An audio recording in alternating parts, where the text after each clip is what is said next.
ప్రభువైన యేసుక్రీస్తు నామములో మీ అందరికీ నా హృదయపూర్వక వందనాలు శుభములు తెలియజేస్తున్నాను. ప్రియమైన దేవుని బిడ్డలారా, ఈ రోజు కొరకైన పరిశుద్ధాత్మక వాక్కును మనం జ్ఞాపకం చేసుకుందాం. యెషయా గ్రంథం 26వ అధ్యాయం 12వ వచనం నేను చదువుతున్నాను, దయచేసి వినండి.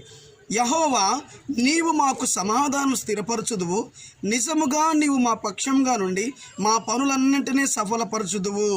ఆమేన్, హల్లెలూయా. ప్రియమైన సహోదరి సహోదరుడా, దేవుడు మాట్లాడుతున్న మాట ఏంటిదంటే, ప్రియమైన దేవుని బిడ్డలారా, దేవుడు నీ పక్షంగా ఉండి నువ్వు చేస్తున్న ప్రతి పనులన్నింటినీ సఫలపరుస్తాను అని మాట్లాడుతున్నాడు. ఆమేన్, హల్లెలూయా. దేవుడు సమాధానం స్థిరపరచువాడు. ప్రియమైన దేవుని బిడ్డలారా, ఈ భూలోకంలో మనకు ఎవరు సమాధానం ఇవ్వలేరు బిడ్డలారా. ఒక వ్యక్తి లేచింది మొదలుకొని తను పుట్టింది మొదలుకొని తను ప్రభువులో నిద్రించేంత వరకు బిడ్డలారా ఎంతో పోరాడవలసి ఉంటుంది. అయితే సమాధానం దేవుడిస్తాడు. ఆమేన్. ఈ భూ సంబంధమైన చూసుకుంటే తాత్కాలికమైన ఆ యొక్క సమాధానమే కలుగుతుంది, కానీ దేవుని యొద్ద నుండి వచ్చేది మాత్రం ప్రేమ దేవుని బిడ్డలారా అది శాశ్వతంగా, సమాధానంగా, జీవం ఇచ్చేదిగా, సాక్షి నిలబెట్టేదిగా, దేవుని మహిమార్థంగా ఉంటుంది ప్రేమ దేవుని బిడ్డలారా.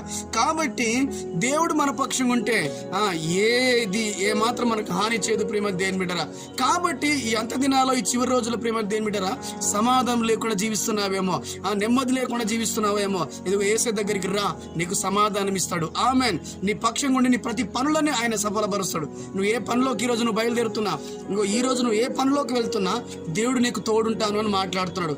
ఇంకా నీకు యేసుక్రీస్తు ప్రభు తెలియదా? అయితే యేసుక్రీస్తు ప్రభు రక్షకుడు, ఆయన నీకోసం ప్రాణం పెట్టి తిరిగి మరలా లేచిన దేవుడు. కాబట్టి దేవుని కృప నీకు తోడే ఉండి నడిపించును గాక.